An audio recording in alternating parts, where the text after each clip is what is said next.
Heyo, welcome into the CHGO White Sox postgame show presented by PointsBet. Use promo code CHGO when you sign up to get 2 risk-free bets up to $2,000. Welcome into Studio B of our CHGO offices here in the West Loop of Chicago. After an 8-7 win by your Chicago White Sox, the Sox improved to 32-33 on the year, defeating the Toronto Blue Jays in 9 innings, surprisingly.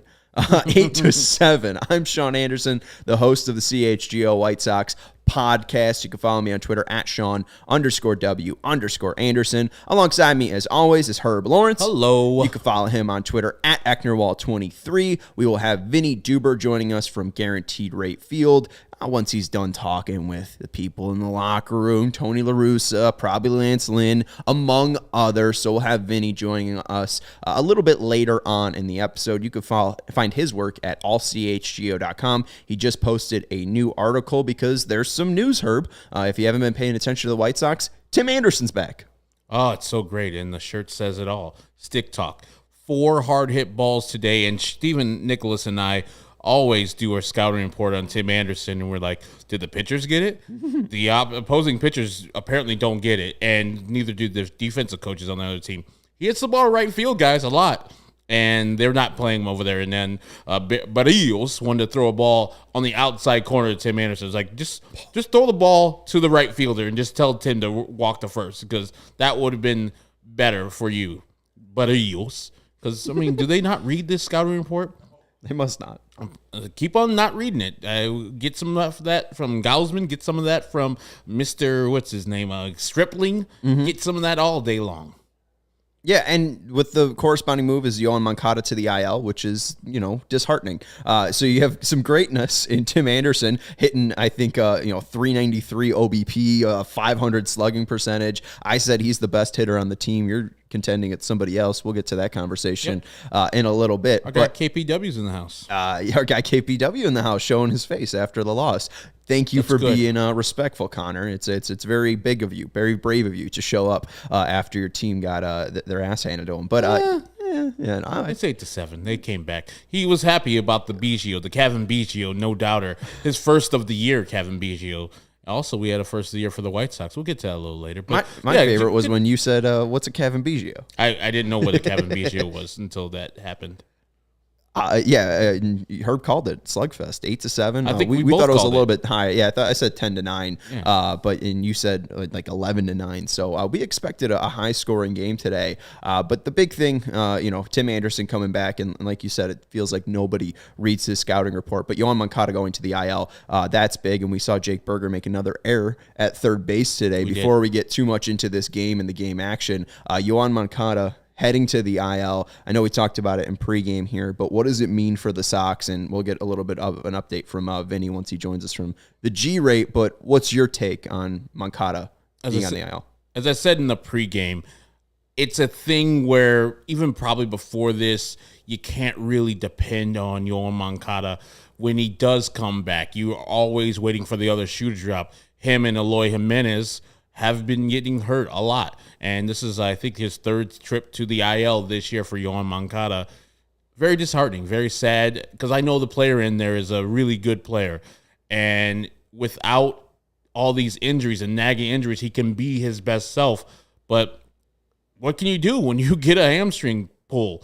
A little bit tugging at your hamstring when you hit the base. I'm not saying he is necessarily causing these injuries, but something has to change with him and Eloy, where they're getting back into the string of things. He was starting to hit well, 5-hit game in Detroit, first game in, away. Where was it at? Where were we just in? Detroit, and then we went to Houston. Yeah, first game in Houston, he's out, gone.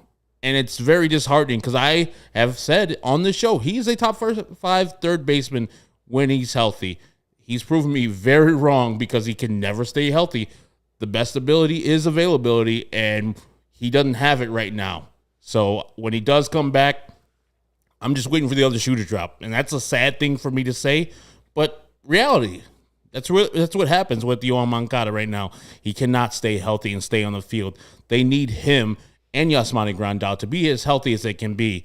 So for this team to go forward, my hope is that it wasn't too serious. It felt like they were going to try to test it out. They went through batting practice today, made the move very late in the day, I think about 2 hours before the game started. So they were hoping they wouldn't have to put Moncada the IL. Hopefully it's just a 10-day injury for him, and that's retroactive to the 18th. So I think the earliest he could return is the 28th. So hopefully it's an early return for Moncada, so we don't have to deal with his absence for too long. And it's not like he's re-aggravating the oblique. Nope. It is, hamstring, and we know the history the White Sox have with hamstring injuries and running to first base. That's ugly, but hopefully the injury won't be too ugly for Yoan Moncada. But we got one hell of a game today on the south side, and let's start with Lance Lynn. He looks back, 99 pitches against the offense in the pregame, which we told you has been the second best since May 31st, the second best offense since May 31st here.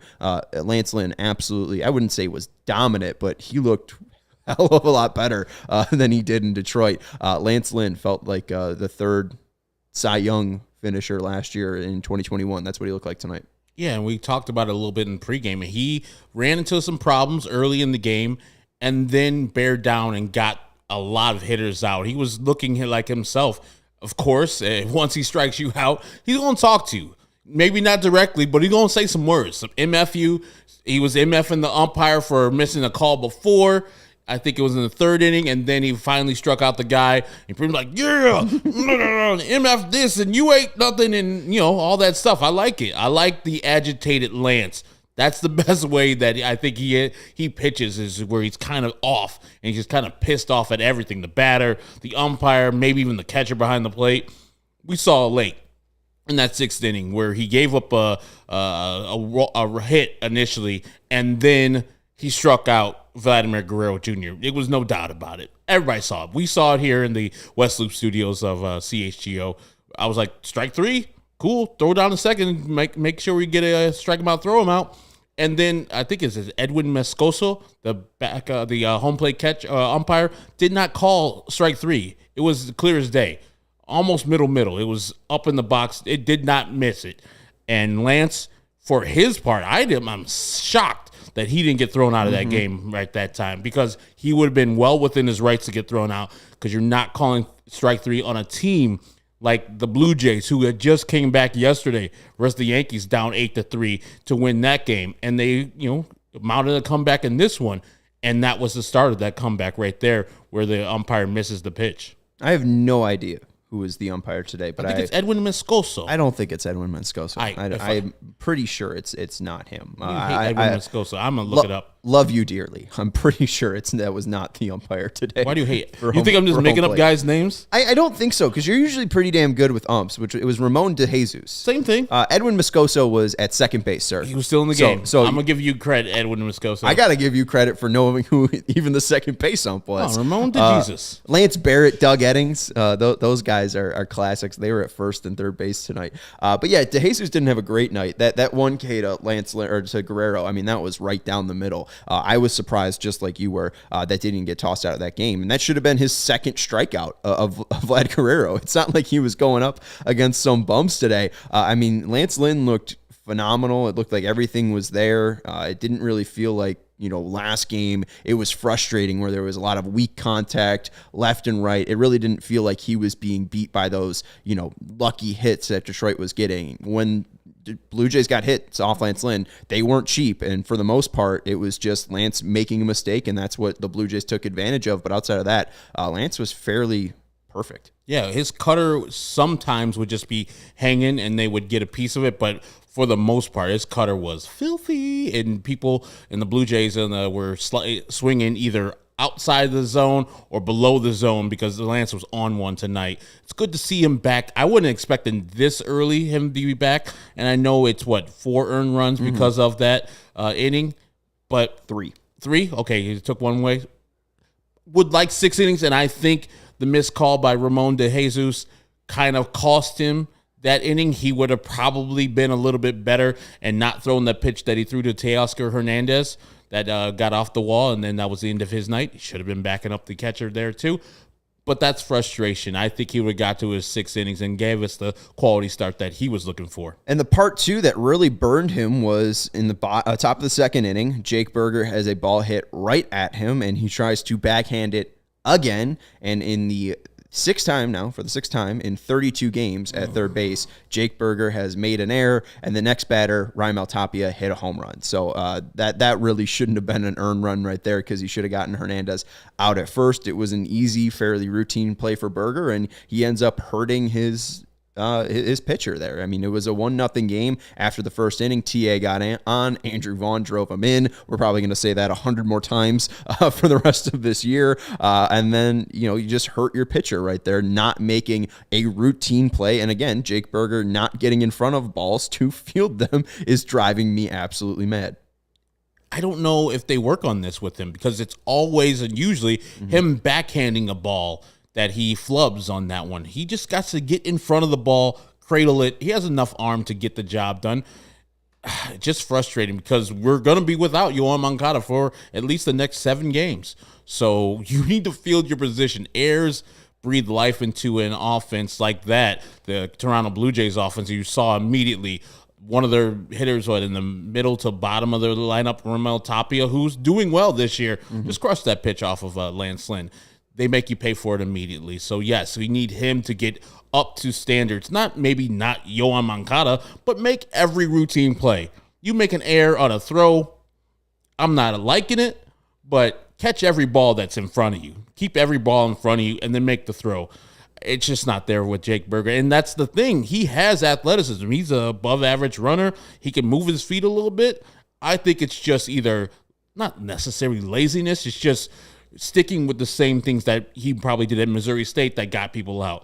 It's the pros. They hit a little harder, and the backspin's a little different, so get in front of the ball. Yeah, right. You'll have more control, too, and it's just it bounces, takes the wrong bounce, and those seconds of you catching up to the ball is going to let Teoscar Hernandez be safe at first. It's a game of inches here. That's what we hear, folks. But, yeah, I mean, Lance Lynn, for the most part, through four innings, looked fantastic. Let's look at his pitch mix and see how he got it done today. Lance Lynn got 31% whiff rate today on his pitches. They were swinging and missing a ton at Lance Lynn's stuff. 29% called strike plus whiff rates. The MLB average is around 27. So very good today from Lance Lynn. He was typical Lance Lynn, featuring his sinker, featuring his fastball, featuring his cutter. Really all the stuff was very good. The fun thing too, this is from GD on Twitter. I forget what the hell his handle is at this point. But he said after the first inning, the first 2 strikeouts he got were on his curveball. He had 2 strikeouts in the first inning on his curveball. Last year, Lance Lynn had 5 strikeouts on his curveball. So the whole season? Yeah, just the whole season. So the weirdness of baseball, Lance Lynn had the curveball working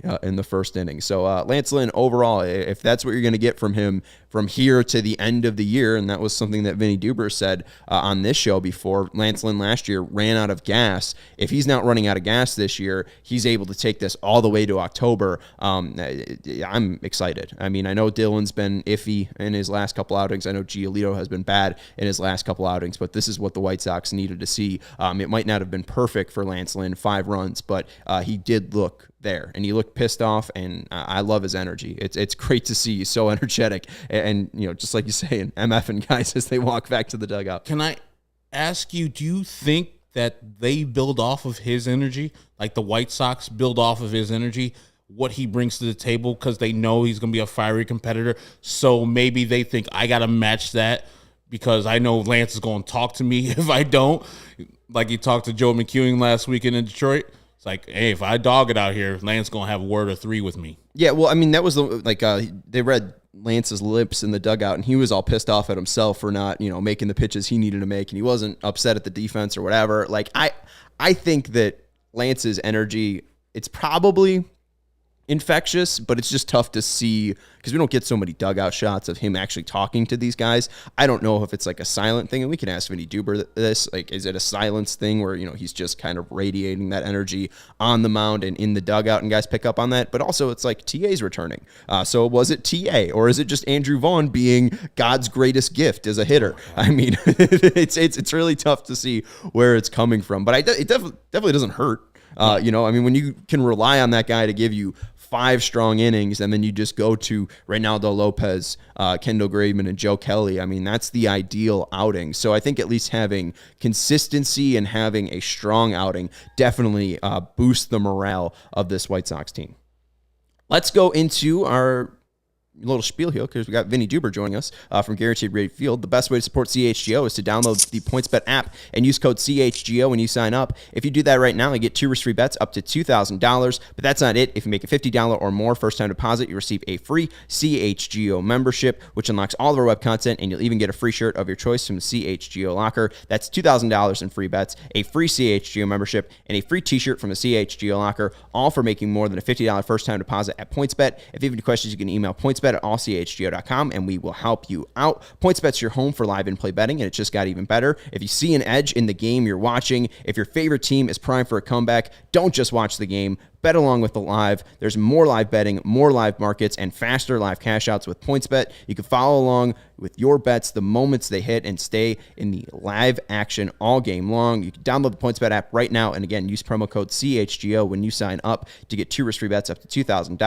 Download the PointsBet app right now and register your account from start to finish, all from your phone. So what are you waiting for? It's time to elevate your live betting game. Once the game starts, don't just bet. Live your bet life with PointsBet. If you or someone you know has a gambling problem and wants help, call 1-800-GAMBLER for crisis counseling and referral services. And our next partner is our good friends over at Owen. I have to tell you about Owen, which stands for Only What You Need. I would be thrilled right now if someone brought me an ice cold Owen. I prefer the chocolate Owen, but they have great flavors like chocolate, vanilla, salted caramel. I know strawberry banana's a big fan, a big flavor of the people here at CHGO. Myself. Owen is 100% based plant break. Owen is 100% plant-based protein shake that gives you nutrition that works as hard as you do. All of their products are free of artificial ingredients. They're allergen-friendly. There's no gluten or dairy in these products, and they're easily digestible. I love chugging them. They're really great. They're really great cold as well. I don't have AC in my actual bedroom, so you know what? Drinking an Owen, ice cold, it's a nice way to cool down on this day. What's that? You need to move. I am moving, so there you go. Works. And if I first heard about Owen from Chicago Bears quarterback Justin Field, who follows a plant-based diet. Owen and Chicago have partnered up to give you an awesome offer. You can get 20% off your first purchase at liveowen.com. That's liveoyn.com. With code CHGO20, you can get 20% off your first order. Again, liveowen.com. That's OYN or O-W-Y-N. I don't know how to spell that. LIVEOWYN.com. Join me and Justin Fields and try Owen. Only what you need. Justin Fields can actually read. All right, let's go to Vinny. Hi, Vinny. Can you read? I can. Congrats. I could recommend some Sesame Street episodes for you, Sean, to get you kind of up to speed on spelling. It's always those W's and Y's. It's like the last half of the alphabet that I really need my work on. You can follow Vinny Duber on Twitter at Vinny Duber. He's the CHGO White Sox beat writer. Vinny, I was reading. I struggled clearly reading through your article today, but it's good times and bad times for the White Sox as Yohan Moncada goes to the IL. Tim Anderson comes up. Let's talk about the article that you just posted to allchgo.com. Let's start with the pregame. You talked to Rick Hahn. What do you have to say, and what do you have to say about Yohan Moncada's injury? Yeah, he didn't really have much to say at the time. Obviously, they waited till kind of the last minute to decide to put Yohan Moncada on the injured list. Kind of wanted him to go through all the pregame work to really kind of evaluate where he was at. And in the end, it turned out they didn't really want him to, kind of risk hurting himself more or, not being able to play 100%. And so he went ahead and went on the IL. I think they were trying to avoid it based on, kind of the offensive success that he was having last week, specifically in that one game in Detroit where he had the 5 hits. A guy who has struggled to do much of anything at the plate all season long. You don't want to interrupt it if things start going well. You want to let him get back to normal. In the end, probably wasn't able to do that from a physical standpoint. So Yohan Moncada goes on the injured list. And, as we've been saying for a few weeks now, it seems like every time there's good injury news, there's bad injury news to kind of balance it right out. And it struck me kind of at one point, it's almost like every time somebody comes off the IL, it's a trade, right? It's not even like, oh no, bad luck happened 3 days later. It was like, nope, just in this exact moment, you need to trade Tim Anderson for Yohan Moncada, because that's kind of what the injury luck has been for the White Sox this year. They don't, they realize that other teams are dealing with this kind of thing too, but it has been a dominant storyline for this White Sox team. They're lucky now that they're starting to come out of things offensively, that they're starting to put together some nights here in a row where the bats are working, because, that the solely waiting for health, it doesn't seem like that's going to be a winning strategy at least for the moment, because the return to health always comes with some more caveats. And in good news, Rick Hahn talked about Eloy Jimenez resuming his rehab stint down there in Charlotte. What else do you have to say about the Eloy Jimenez? He'll be back tomorrow. So technically it's a new rehab assignment. They ended the first one. This is a new one beginning, basically. And, it's kind of legalese almost from a baseball transaction standpoint, but he'll be DHing tomorrow for Charlotte. It remains to be seen how he's going to be able to handle that leg in games. And I'm sure they wouldn't have had this layoff last as long as it did if they weren't getting him back to where he was confident that he could play in games and confident that he could play on that leg. We heard that it had to be a minimum of 5 days between rehab assignments. I think it ends up being 12. So maybe a little longer than they wanted to. Obviously, this is going to extend that time that he's going to be out past the 8 weeks that was the original kind of timeline for coming back from that injury, or coming back from that procedure, I should say. So we're going to see. It'll be interesting to see how Eloy feels playing, because that really is the final piece of the puzzle right now. Of course, aside from getting his timing back at the plate, but the final piece of the puzzle from a health standpoint is going to be him just kind of being able to deal with his leg not feeling super normal, all the time. I mean, obviously it's a wait and see scenario, but did Rick give any sense of confidence that Eloy will be able to finish this rehab start unlike the other one? I would imagine that they wouldn't be starting him on it if they didn't. And so I think, that was I don't want to say unexpected. I don't want to use the word unexpected, because I think that they thought that this particular feeling in his leg was an expected part of this process. They didn't necessarily expect it to happen in the timeline that it happened in. But obviously you don't start a rehab assignment planning to end it and then have to do another one 2 weeks later. So we'll see. We'll see how it goes. And I think, obviously he would be a huge part of this lineup and getting it back to that kind of form that we thought it was all capable of reaching before the season started. But he's got to be able to run with a leg that doesn't feel the way he's been used to feeling it for the majority of his baseball playing life. And one of the stars for tonight, I thought, was Lance Lynn. How do you feel after the game? I thought he pitched all right. And then did he talk about that last strike 3 to Vladimir Guerrero Jr. that was not called by the home plate umpire? I think we found out everything we needed to know about Lance's reaction to that, or thoughts on that call for what he did on the field. And I would imagine White Sox Twitter will be using those images for some time. But he called his performance horse shit, because he gave up 5 runs in 5 innings. So results oriented. You know what I mean? And so listen, he's a leader of this team. He's a guy who has extremely high expectations for himself. It comes as no surprise that he would be thinking that way. But yeah, I thought he, for the most part, let's put it this way, looked a lot better than he did the first time out, I thought. And it's a work in progress, right? I mean, this is not what is going to happen, if he starts the season on time regular, when it comes down to what he's going to be doing in late June, right? You'd expect it to be a lot different, but he had a huge layoff because of the injury at the beginning of the season. This is only his second start of the year. His third rehab start, he got just over 70 pitches. Then he went to over 80 in the first start here of the season in the major leagues, over 90 today, almost all the way to 100. So the thing that he said that stuck out to me is that, it's not like he's feeling back to normal. This is the new normal now.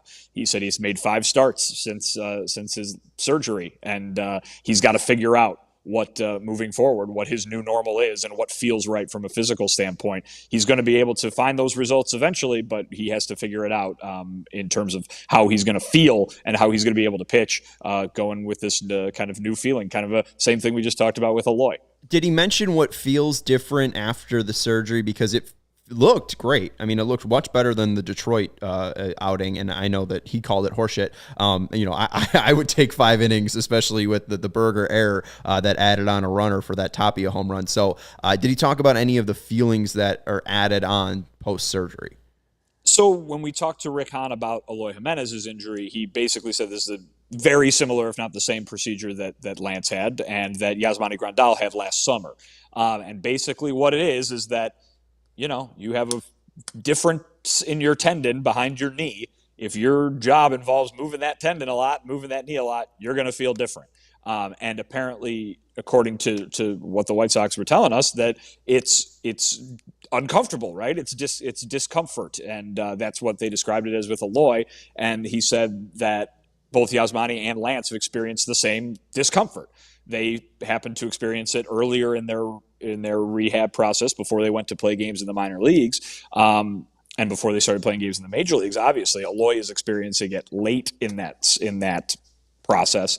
But it's something that they have to deal with. It's something that they have to get used to. It's not going to be the way they used to feel all the time. And so that discomfort is going to pop up from time to time. And I would imagine with a pitcher, that's going to be the case. With a catcher, Yasmani Grandal, kneeling all the time, that's going to be the case. Maybe that's why you haven't seen him catching so much this season, at least as much as we thought he was going to. And Eloy Jimenez running down the first baseline, running in the outfield, that kind of thing. So, listen, it's not basketball, it's not football, it's not hockey, but these guys use their legs. And, it's a very different feeling that they have to get used to, and they have to get used to it on the fly because these games all count. And if we're doing the hockey thing, my second star for tonight would be Josh Harrison. Hit his first White Sox home run and made a sparkling, like 3 or 4 sparkling plays on defense today. Did he speak after the game, or did somebody speak on his behalf on how good and how well he's handled with all these White Sox fans? And he probably is shouting out this and closing his ears to that. How White Sox fans have wanted him designated for assignment for the longest time, and now he's coming through with some clutch hits.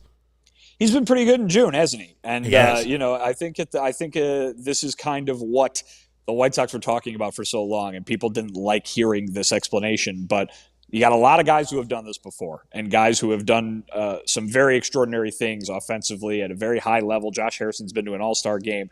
It's a guy who has been doing this for a long time, and a guy who has had success. He knows what it takes to have success in the major leagues. It just wasn't happening. But as Tim Anderson said after the game, he's been the same way every day. He's been doing it this whole time. It's just now that you're seeing the results, now that he's getting the results. And that's good for Josh Harrison. It's good for the White Sox. I asked Rick Hahn before the game about, you got Danny Mendick playing. Josh Harrison and Larry Garcia haven't been as good as you thought they were going to be. What is second base like? He said there's room for improvement, but, we get to the end of the night here, and Josh Harrison has a huge game. Danny Mendick is still probably going to be in the mix for all over the infield, whether it's second base, giving Tim Anderson a breather here as he gets kind of used to being back from the injured list. And now you got a third baseman on the injured list in Yohan Moncada. So you went from, a couple days ago it being a very clear choice for fans. Play Danny Mendick there every day. We don't want to see Josh Harrison or Larry Garcia ever again. To now people are taking notice of what Josh Harrison's been doing the last few weeks. All of a sudden, you've got a mix there at second base that could work for this team. Yeah, his first home run in about 10 months. So I bet that felt good to get his monkey off his back there. We're talking about the bottom of the lineup here. I'm surprised Herb's saying that's the second star of the game because the top 3 have 8 of your 13 hits. Anderson, Vaughn, and Robert. Defense counts. I know defense does count. I know Rick Hahn mentioned about last year how they kind of threw together this on the fly, but it probably makes it a lot easier when your top 3, Anderson, Vaughn, and Robert, go out and get you 8 hits. Did Tony or any of the locker room mention or talk about the big night from those 3? Yeah, TA's back and TA's being TA, right? So Tony said that there's Pick who you think the best shortstop is in baseball. He's not better than Tim Anderson. He didn't go as far to say that Tim Anderson is the best, but he said that nobody is better than Tim Anderson. Made sure to throw in a nice little caveat there that he respects all the shortstops across baseball. So don't want to light the internet on fire there, but certainly everybody has a great respect for what TA can do to this team, and I think you see it right away. I mean, first at bat, back, boom, single the other way. Mm-hmm. Like it's automatic for this guy, and it's expected. And that's a perfect segue to Andrew Vaughn, because how ho-hum is it becoming that the guy banged out 4 hits today? I mean, this is like, seriously, Andrew Vaughn might catch TA in that batting race. It's an amazing thing what the consistency and the dependability that Andrew Vaughn has been able to deliver in such a short time as a big leaguer. You really have seen that the hype was real in terms of what the White Sox have long said about him from the night he was drafted all the way to today, and certainly in spring training last year when he was trying to make the team. If you've got TA and Andrew Vaughn doing that for the rest of the year, you are in great shape if you are the Chicago White Sox. And certainly tonight, they showed you what that offense is supposed to look like. They still did it without Moncada. They still did it without Eloy. They still did it without Grandal. These were the kind of nights that the White Sox had on a regular basis last year when they were missing all their big guys, but they still found ways to win and found ways to get contributions from people. You talk about Josh Harrison. He might not be, the guy that everybody had pegged as an MVP in the middle of this very stacked lineup, but here he is doing a great thing here for the White Sox, and they're getting the contributions they need to keep winning, and that's the difference. That's going to be the difference if they can turn this thing around, is getting contributions all up and down that lineup. I mean, hey, Adam Engel had a broken bat RBI base hit tonight, and they won by 1 run, right? I mean, so it's those kind of performances that they're going to need on a regular basis if they're going to make this year look a lot like last year while still dealing with that really bad injury news. Well, and I love the fact that you bring up Andrew Vaughn possibly catching Tim Anderson. Since May 24th, Andrew Vaughn has a batting average of 373.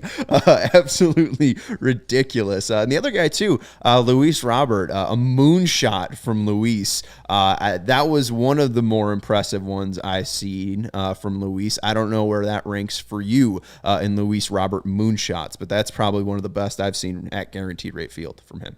Yeah, if memory serves, he hit a couple during the no fan season that almost went all the way back to the concourse. But that one was very impressive tonight. Got out of there in a hurry, which of course is, when you can notice that, when you've seen home runs, when you're seeing 3-4 home runs every day, and you're just like, all right, yeah, it's a home run, right? We've seen a home run. But then when you look up and you go, oh boy, that one left the yard quick. It means that it really left the yard quick, because we get disillusioned with how much talent we see from folks across the league, and when something makes your eyes pop a little bit, it must be really, really good. Did Tony go into why he chose 8th for Kendall Graveman and then 9th for Joe Kelly and not the opposite? He did. So Raylo was working on a little, I think, shorter rest than they wanted him to, but certainly did a great job tonight getting out of things after Lance Lynn couldn't get out of the 6th inning there, and then pitching a great 7th inning as well. But they didn't know if Lopez was going to have enough gas in the tank to make it to the end of the 7th inning. Graveman was the guy, given the rest that he had, that they were going to go if they needed him to straddle the 7th and the 8th. So let's say Lopez only was able to get 2 outs in the 7th. Graveman was going to come in, pitch, get 1 out in the 7th, and then pitch the entire 8th inning. Kelly was not available to do that kind of thing tonight. That's the reason. Okay. And then one other question. This was from Herb, but I'm going to steal it from him. He asked me if Lance Lynn energizes this team. I wasn't really sure, just because we don't see a ton of dugout shots and what they're kind of like mid-inning. But I wasn't sure if it was Lance Lynn or if it was TA's return. Any idea why this team, or what the team kind of has when Lance Lynn starts? I mean, what kind of energizer is Lance Lynn, if he is one? Andrew Vaughn called him, and I'm gonna bust out the new nickname for you guys, because you'll remember that Dallas Keuchel nicknamed Lance Lynn Tonka Truck, and that didn't really stick. Andrew Vaughn referred to Lance Lynn as Papa in the postgame tonight. That one I could see maybe hanging around a bit.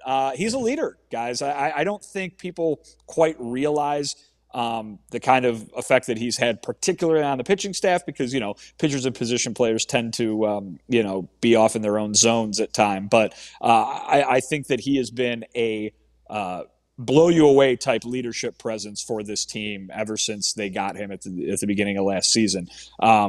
From what he's been able to do in just having conversations with every member of that pitching staff, from providing a kind of an edge, kind of a call it whatever you want, an edge, a cockiness, a ballsiness out there on the mound, something like that. There's no doubt that he's a presence, right? And I think that filters through to the whole team. I think they like that a lot. You've heard in the past about, him, or you've seen in the past him, pointing at John at the infielders and stuff like that. I think he really gets these guys fired up, and they like watching him pitch when he, does that spin move after he strikes out somebody to end the inning and does, or spins around and screams. I think that fires everybody up. And then you saw they had a long dugout shot in right after he came out.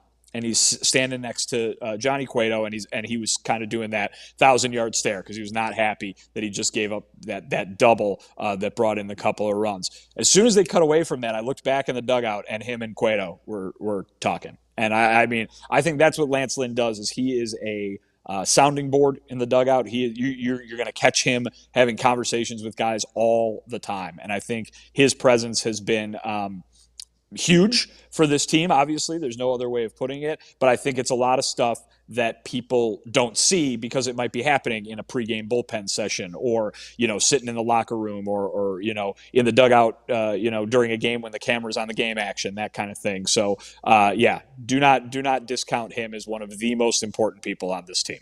And Vinny, before I let you go, that T-shirt you're wearing, a lot of people have been complimenting you. What does that say on your T-shirt? It is a Flying Burrito Brothers T-shirt. So that's a late 60s, early 70s country rock band, kind of spun out of the Byrds, if you're familiar with the Byrds. So some really good stuff there. If you want to go check those albums out, Sean, absolutely. I'm always recommending stuff to you, so I figured I'd recommend that to you as well. Oh, it sounds delicious. Flying burritos. And maybe you go get yourself a burrito too while you enjoy it. A burrito for all senses. We'll put it that way. Yeah, and birds make sense too, just because you got the Blue Jays and Orioles coming to town too. So I think it's a perfect time to get that recommendation in. It's also a perfect time to recommend to become a member at allchgo.com, because you'll get access to Vinny's great writing. He just posted an article about the White Sox trying to escape the 500 zone. It's a horrible, horrible zone to be in. And Vinny wrote about Rick Hahn's thoughts. There's some Rick Hahn quotes in there. So there's Tony La Russa thoughts in there as well. And Vinny's got a lot of great articles, stats, and tidbits in there. So make sure you go to allchgo.com, become a member, and members get a free shirt. And we got new shirts as well. So a lot of cool stuff for members at allchgo.com. And Vinny's one of them. You can follow Vinny on Twitter at Vinny Duber. He's a CHGO White Sox scribe. We'll see you on Wednesday in the parking lot. We'll see you tomorrow too in the bubble, but we'll see you on Wednesday in the parking lot. Absolutely. It'd be nice to have you guys down here at 35th and Shields. I always feel like I'm, Can't wait. beaming in from, another continent or something, and it's right down the street. Can we see where Vinny works on Wednesday? Will you take us up to the press? Come on. After that tailgate, no. Let me bug James Fegan. Sir. Let me bug him. Merck would kick you out. That sounds like a terrible idea. Yes, it is. It would be a horrible idea, and Vinny might not be let back in to the press box if he lets us up. So Vinny will keep his job and won't do that on Wednesday, but we'll see him on Wednesday. Go follow him on Twitter at Vinny Duber. Appreciate it, Vinny. All right, guys. Good night. Good night. And by the way, MJ says, "Can you name one of their songs?" I was watching on Thursday, and they were asking you for a Cheap Trick song because Vinny was wearing. I was like, yeah, I want you to want me. That one. I knew that one. That's all. And then you guys kept on naming songs. I was like, who's that? Yeah, I can't really go deep into Rockford's Finest, Cheap right? Trick. Yeah, that's what they say. What other Rockford band you know? Exactly. You know what? It's rock band. It's Rockford's finest and only. So, Cheap Trick, you can keep them. The only other person I know from the Rockford area is Natasha Leggero, who's a comedian. That's about it. Fred Van Vliet. Who? Oh, Fred Van Vliet. I've never heard him. What does he do? Rockford. He's Rockford's finest. Yeah. Rockford's finest basketball player. He plays for Toronto's team, but not this Toronto team the White Sox play tonight. James Robinson's another one. Do you just know a lot of Rockford the information? Jaguars? Yeah. That guy's he's from an Illinois State running back. Oh, I forgot. Yeah, you're it's the Illinois State. Redbird. Yeah. Right? Is that what they do? Is that Redbird signal? We say more. No, That horrendous. sounds pretty like sure that's what they do. Indiana Beach person. Crow. It's more important in Indiana. Oh, look at this. We got a super chat from our guy, Jaxo23. We missed him too. This happened during Vinny's, and then all the chats. We got so many people in the chat scrolling past. Jaxo23, our guy, dropping his super chat. A $20 super chat, too. Shout out to Jaxo. He says, I like the fact that the offense is scoring more runs now than just 3, and Herb was mentioned in the broadcast during the Houston series in the second game, and I thought Herb got shouted out by Jason and Stoney. He did get shouted out by our guy, Jason Benetti. And, yeah, the offense has been fun. I think there was a stat from Chris Kampka that we have that I can show, Steven. In the past 31 games, the White Sox have played 31 home games. This is the 31st home game from the White Sox this season. In the first 26 game, 1 game with 8+ runs. Last 5 games, 4 games with 8+ runs. That's from the great Chris Kampka at C Kampka on Twitter from NBC Sports Chicago. So yeah, I mean, Jaxo's dead on right here. The offense has been clicking, but even at home, we kind of talked about their bad record at home, but 4 games, 8+ runs in those 4 out of 5 games. It's been great to see. It's good. Like I said, this offense looks like it's here and it's arrived. Let's hopefully keep it here to stay for the duration of this season. It's been very frustrating to watch those games at home and on the road where they're scoring 3.5 runs a game. We know they're Andrew Vaughn, Luis Robert, who continued his hitting streak, and not even talking about Jose Abreu, who really didn't get a hit today, but he walked again on a 3-2 count. He gets another walk. I think he only has like 1 or 2 strikeouts in all the times he's had a 3-2 count this year, and like 22 walks in those things. That is amazing control by him, amazing eye by him, but that is so good to see. And then I even mentioned AJ Pollock, who's been hitting the ball really hard, and a guy that you guys brought up yesterday, Jake Berger, who hits the ball hard at home too, more than he does on the road. So yes, this team can score 5-6 runs a game if they bring their real offensive game every time. And that was so he's Abreu now in full counts, 25 walks to 2 strikeouts. That's filthy. That's filthy. Absolutely filthy. That's filthy. And for a guy that didn't walk a lot in his career, I think his career high walk rate, it was something in the 11%. I think he's at 13 or 14% this year, which is really, really good. Well, he's at 34 walks right now. His career high came in his rookie year with 51. So he will clearly surpass that one. So shout out to Jose Abreu, the only guy to not get a hit in this game for the Chicago White Sox, but did end up scoring a run and ended up scoring the game-winning run as well with that walk. So it shows you how important walks are, and it shows you how walks give you that competitive edge. And Strava CBD coffee is a game changer that gives you that competitive edge and has helped thousands of people to help improve their overall wellness and quality of life. Strava delivers delicious, fresh roasted coffee, specialty coffee infused with organic broad spectrum CBD. CBD from hemp doesn't make you high or hungry, but it does offer real benefits that can help you. It can help you feel alert and focused without the jitters. It can help you live your day more balanced with less anxiety, fewer aches and pains. Plus, including CBD in your daily routine can even help you enjoy more restful sleep so you wake up feeling your best. I know this for a fact. I loved the samples that they sent us, the Strava CBD coffee samples. I use the uncaffeinated, the decaffeinated kind, uncaffeinated, the non-caffeinated, all the ways you could say decaffeinated version of the Strava coffees with the 20 milligrams of CBD in it. And man, I slept like a baby. So I just got to recommend Strava whenever I can. The best part too, Strava is all about quality. Everything is small batch. It's fresh and shipped straight to your door. Strava also offers concentrated full spectrum CBD tinctures for those looking for a more traditional CBD format with a powerful entourage effects and benefits. CHGO listeners can save 25% off their entire purchase when they use code CHGO25. That's 25% off your entire order at StravaCraftCoffee.com. That's STRAVA craftcoffee.com. When you use code CHGO25 at checkout, discount coupon valid on non-subscription purchases only, 1 use per customer. And if you already love Strava, you could subscribe and save with the Strava Coffee Club. With Strava, you're in control. Save on your favorite coffees and have them automatically delivered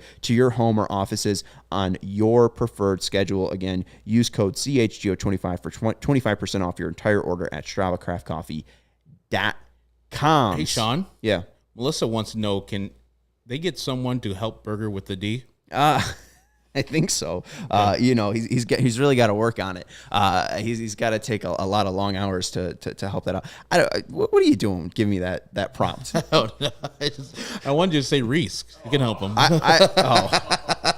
Reese had troubles with his D. Reese had legal troubles. This is a family show. Come on, Melissa. Getting us in trouble. I don't think Melissa meant it that way. Melissa actually had could you search Melissa's name? Because I think Melissa had a comment that I wanted to go back to. Also, shout out to Save Ferris, who's saying something about my legs and how perfect they are. They're pretty perfect. I think there was something else. Scroll up. Now we need good outings from Cease and Giolito. Giolito has been #ungood lately. You got Cease on the bump on Tuesday. You got Giolito on the bump on Wednesday. I think they can sweep them. I don't think this Blue Jays team's that damn good. I mean, offensively, they're really damn good. But Lance Lynn just did that to them. Yeah, but they came back. You see what they did versus the Yankees and come back all the way down from 8-3 to win that game. They don't quit. Guys like Kevin Biggio hit home runs in the ninth inning off of Joe Kelly, who I thought was good, but that fastball leaked a little bit more than he would want to, and Kevin took that deep. So, yeah, I think I wouldn't discount him. Remember, we went up to Toronto and got swept. We were outclassed up there. Now, I knew that Jose Barrios didn't have anything for the White Sox. Last time I saw him here at Guarantee Rate, they crushed him. Well, at least Gavin Sheets crushed him for a walk-off. He didn't have his, whatever that's called. Is that a slider or curveball? It's a slurve. Labeled as a curveball. Steven wants to call it a slurve. It has movement like a slider. The main thing is... It's below average for vertical drop, but it's above average for a curveball for horizontal drop. So that's why it looks like a slider. Andrew Vaughn saw that slurve perfectly, and I think he tried to throw one to Luis Robert, and then Robert's like, nah, this is going 113 miles per hour to kill some of the fans out there in left field.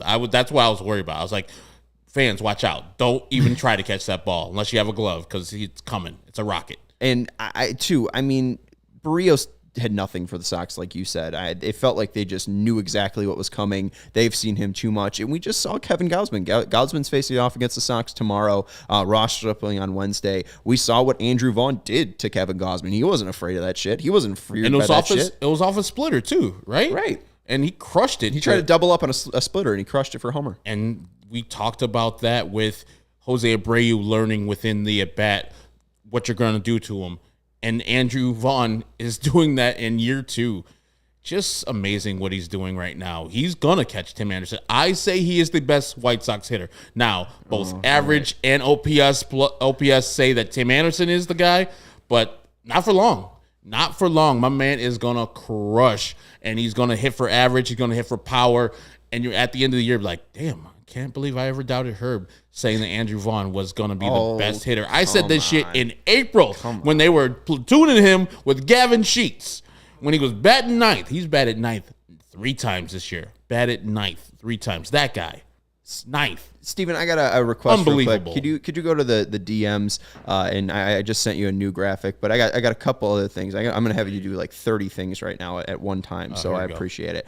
So yeah, download that. That's good. Real quick, pull up one of the comments, and I'll address the comments, and then you can go do your other little work. Scroll up a little bit to Steven. Steven mentioned that we didn't have Cease or Graveman up in Toronto, and you didn't have TA. So they did get swept in Toronto, but it's time to repay back KPW and those damn birds, all right? So I hear you. You know what? I am not here to rain on any Andrew Vaughn parade. He just went 4 for 4, 2 runs, 2 RBIs. He's hitting .330 on the year, an OBP of .381, a slugging of .505. Do you really think he's the best hitter? If you had bottom of the ninth, bases loaded, 3-2 count, yes, you want Vaughn up there instead of TA? Yes. Yes, because I know he can walk. I know he will take his walks. And I know that also he can turn that power on. I know TA is power, but I think Andrew Vaughn has more natural power, natural swing that doesn't take a lot of force and doesn't get himself out of these bats. He's learning the league, and he's learning it fast, and he's just a natural hitter. Well, yes, I think he's a better hitter than TA, and that's a great problem to have. An awesome problem to have those two competing at the top of the lineup for the next 3 to 4 years, Tony, top of the lineup. Do not put Andrew Vaughn lower than third. ever again. And with the way that, Luis Robert hit behind Vaughn today, I don't think there's a reason to split those three up. It sounds like Anderson, Vaughn, Robert, Abreu, and Pollock. That top five seems pretty damn good to me going out to the rest of the year. But let's look at just, some true stuff before the season predictions. Here you go. The correct prediction, no Sox fan sees coming. You see the highlighted thing where I searched Andrew Vaughn. Also, just don't look at Herb's. Don't look at Herb's. Dallas Keuchel regains his 2020 form for half of the season.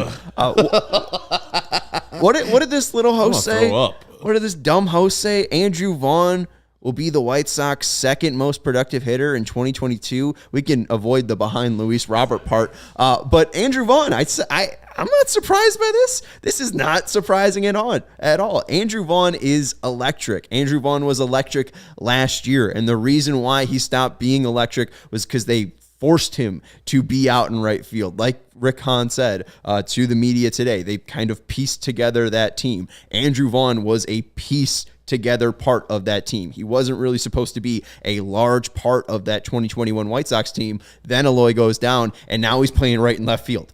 Tony's calling him above average defender. Now he's got time. He's got the ability to be a DH. He's got the health on his side. I don't think they want to put him out in right or left field anymore because they know what it can do to him. This guy is the real effing deal. You are right that he is such a pure, smart, and smooth hitter. TA, I think, is still there just because he's got that prime and athleticism, but Andrew Vaughn might catch him by the end of the year. Yeah, you said, who would you want bottom ninth, bases loaded, 3-2 count? If we looked up the late and close stats, we remember Andrew Vaughn, seventh inning on, when the game was within the balance, hanging in the balance, he was really good. I don't know where Timmy's at. I'm sure he's good, but I know Andrew Vaughn was really good with seventh inning, late and close. So, yeah, I would have him batting in that situation. Or Jose Abreu because of all the 25 walks to 2 strikeouts. Yeah, well, I mean, even though he's going to at least get on base. Even though in the scenario I gave you, the fact that he'd be in a 3-2 count with 2 outs, I still have a feeling Pito would ground into a double play. In a game-ending double play. That's just the vibe that I get from Pito. In late and close games, Andrew Vaughn hits 229, 287, this year? 398. This is career. Let's look at 2022. Yeah, this year we were looking at. Come on now, Sean. I'm so sorry. Sean's out here. He wasn't clutch last year. The actual. Oh, okay. All right. Full. Yeah. Shocker. You want this year. He's been great. Damn you right. want Tim Anderson? Small sample size. You want Tim Anderson from this year too? You don't want the big sample size from Tim? All right. So Andrew Vaughn, clutch stats in late and close games, 31 at-bats, 9 hits, 2 home runs, 9 RBIs, 7 Ks, 4 walks. He's hitting 290, 351, 484, which is good for an OPS of 835. All right. So he's just hitting normally. He's just a normal hitter. And I'm sorry to say, Ferris, Dallas, Herb, love you, but that one hurts. Yes, I was wrong. They told me to pick some things that you wouldn't expect. So I picked a thing that I definitely didn't expect, and that shit didn't happen. My man. It was so terrible. I'm sorry, say Ferris. In late and close games, Tim Anderson has 22 at-bats, 7 hits, 1 home run, 3 strikeouts, 2 walks. He's hitting 318, 375, 455 for an OPS of 830. So they're basically neck and neck. Yeah. Right. So I'll take TA. TA's better in the non-late and close game scenarios, and they're about even in late and close game scenarios. And you could have TA out in the field, too. You can't have TA out in the field. All right, real quick, I see Edgar saying, send every Sox to the All-Star game. This is where we now make the campaign official. Send Andrew Vaughn to the All-Star game. You can go right now, type in All-Star ballot into your little Google machine. You can go to the DH for the American League and vote Andrew Vaughn in. Herb wants to send him back to Cali. The ladies love cool Andrew. Yeah, he deserves to go to LA. Now, there's better designated hitters in the league than him right now. Jordan Alvarez is a better designated hitter. If you call Alejandro Kirk a designated hitter, he's a better guy. But Andrew Vaughn deserves something as one of the best hitters in the game. He should be somewhere mentioned as an all-star, like a reserve or something in there, because he's deserved to be there. His numbers will be up there by the time we get to the Midsummer Classic. Again, since May 24th, he's hitting 737. So, I mean, going up against the Detroit pitching in July, going up against the Orioles pitching coming up, I mean, that might be near 400. KPW doesn't like our LL Cool A. Because he doesn't get it. Because he's like 10 years old. He doesn't probably understand who LL Cool J is. I'm sure that most of our audience... I don't even get the reference of going back to Cali. I'm just following your lead. It's a good song by LL Cool J. LL Cool J, I know most of you guys out there who are watching and listening think that he's just an actor. You know, that guy who was on that show, what is it, CSI Miami, CSI LA. LL Cool J back in the day used to be a great MC. Used to rap songs called Bad, a song called Going Back to Cali, Going Back to Cali. I don't think so. He was just a good, smooth-ass rapper. He was awesome. Jiggling, baby. Go ahead, baby. Mama said knock you out. Mama said knock you out. I mean, it's all there. He's awesome. Go ahead and check out my man LL Cool J. I have no KPW and heard him. Oh, everyone wants to know about the graphic. Wow. They want to know who made the graphic. Why don't you tell them? I made the graphic. You made the graphic? I mean, made the come graphic. on now. Damn good job with it, too. Come on. You know, I'm going to put it out one more make time just so people can see. I mean, it's not that hard. I used, what's it called? Kangol? Yeah, Kangol. I took a PNG image of a Kangol. I put it In the on house, top of goddamn, Andrew Bruce. Vaughn, and then I took the All-Star Game logo and put it underneath them. I made a box and then put some text on it. It wasn't too hard. But Look at all the people with going these back to LL Cali. Cool J songs. In the House is not a LL Cool J song. It's a terrible sitcom on NBC, but LL Cool J starred in. Around the Way Girl, of course, MJ. That's a great song. Rock the Bells. Rock the Bells. Yeah, I mean, I don't know any of these. I mean, these are all foreign to me. I I- know Mama said knock you out. I would. If you're gonna listen to a LL Cool J song, then you want to groove to Around the Way Girl is a pretty great one. So I got to listen to Jiggling Baby's pretty good. I got to listen to LL Cool J and Booming System. the Flying Burrito Band on my Yeah. way home. All right. Look at sounds our good. guy Lawrence is in the house saying Around the Way Girl. Also good. And Melissa saying All-Star Game will be all New York. I don't know. I mean, some of them deserve it. Right now, Andrew Vaughn has the same weighted runs created plus as Giancarlo Stanton, who's a DH. So, He's New York. I don't know. And hey, I mean, Tim Anderson's better than any shortstop they got there. He's not better than, he's not worse than Isaiah Kiner Falefa. So, And what Vinny said about Tony saying that there's not a better shortstop in the league than him. I mean, Jeremy Pena. oh, come on. That's a flash in the pan. He's not that good. Jeremy Pena. No, Tim Anderson is definitely better than And he Jeremy got like Pena. a 2.6 F4. Yeah, and Tim Anderson has like a 2.3 in like 20 less games. There's one, count them, one shortstop that has a weighted runs created plus above 150. That's your man, Tim Anderson. Yeah. It's not Jeremy Pena. I mean, they're going to get him on the airs. Yes, you said they were early. I get it. They still count against them. It's airs. Who cares? I bet Everybody cares. We made a show about it. Right. Yeah, okay. we But care. I care, but he stopped the airs. Yeah, At least so stopped far. it. So We're rhyming out here. I'm not too worried. What You were we care, rhyming? but we stopped the airs. Look at you. And we couldn't figure out a regular anything for MC. Andrew Vaughn. We couldn't figure out any rhymes for Andrew Vaughn. I was up on Rhyme Zone looking up rhymes that rhyme Vaughn with is Vaughn. very hard to It's real tough. rhyme. On, you can say. Gone. That one's gone. That's Long Vaughn. And also, if you don't get it, going back to Cali because he's from Cali. Cali. There you go. Cali. All right, I'm trying to look up and see where this guy, Jeremy Pena, is in outs He above was average. hurt. It was luckily. Luckily. Yeah, good he for was him. hurt in the Houston series, so we didn't have to see that some bitch. Right, yeah. Apparently, He's he's better 19 than years Tim old. Anderson. He's better what than you're Tim saying. Anderson. Jeremy Pena, 6 outs above average. Whoops. There. KPW. All right. We will be voting for Vaughn at the crack of dawn. Oh, there you go. That's that. Vaughn at the crack of dawn. But it's, again, I had like a 5-word slogan, and Steven's like, oh, that's too long. I will sing a song if you vote for Andrew Vaughn. There you go. Sing a song for Vaughn. But he has crazy eyes. He does.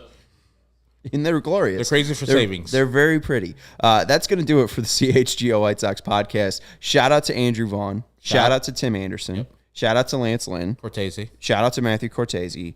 Shout out to Vinny Duber as well. I think those. Shout out to Josh Harrison for hitting his first home run since August 26, 2021. He was a member of the Oakland A's in New York, and he hit a home run finally in a White Sox uniform. And shout out to that was great to see. Those T-shirts we got there on the screen. I know people listening on the podcast can't see them, but we have a CHGO Chicago Skyline shirt that is absolute on fire.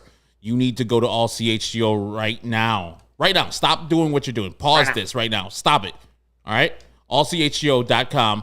Go to our merch store. Look at the CHGO t-shirt. Order one post-haste. Or just become a member of allchgo.com. You can get a free t-shirt. And that one you can get. Or the Southside Bias shirt, which is also on the screen. It's just what they wore today, kind of. And instead of not capitalizing the words, because they're two words, Southside is two different words, we have done it. We've capitalized the S on South and the S on side, and underneath there is bias. It's real nice. We're innovators. We know where we're from. We realize the location that we are from. KPW saying I may purchase that Southside Bias shirt. Again, the best deal we got for you. Become a member at allchgo.com. You get access to Vinny Duber's great writing. You get access to all of our great writers, whether it be for the Cubs, Bulls, Hawks, Sky, all our great teams in Chicago, our soccer teams as well. You get access to those great articles. You get a free t-shirt. It could be the CHGO Skyline one, which is reminiscent of a Denver shirt. And you get the Southside Bias one if you're a Sox fan and want to get that. We got a new Cubs shirt as well. And you get access to the CHGO Lounge, which is our CHGO Discord, where you can get to talk to CHGO personalities alike and just, shoot us a message whenever you want. So it's a great way to get a shirt, make some friends, and become a member here at allchgo.com and get some great content created for you by our great writers. But that's going to do it for the CHGO podcast. That's Herb Lawrence. You can follow him on Twitter at Ecknerwall23.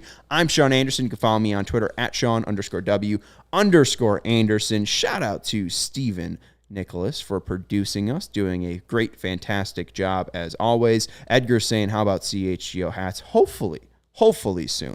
Hopefully we get a hat soon, because I wear all these different hats. It'd be nice to put our logo up top, but we're still waiting. And again, you can become a member at allchgo.com. But again, for Herb, I'm Sean. Thank you to Vinny for joining us from Guaranteed Rate Field. You can follow him on Twitter at Vinny Duber. That's going to do it. We'll talk to you tomorrow. Pre-game at 6:30, previewing Kevin Gausman versus Dylan Cease. Pre-game at 6:30. We'll join you live post-game after the final out is made. We'll talk to you then. Thank you to Fleetwood Mac for their 1979 album, Tusk. Go White Sox.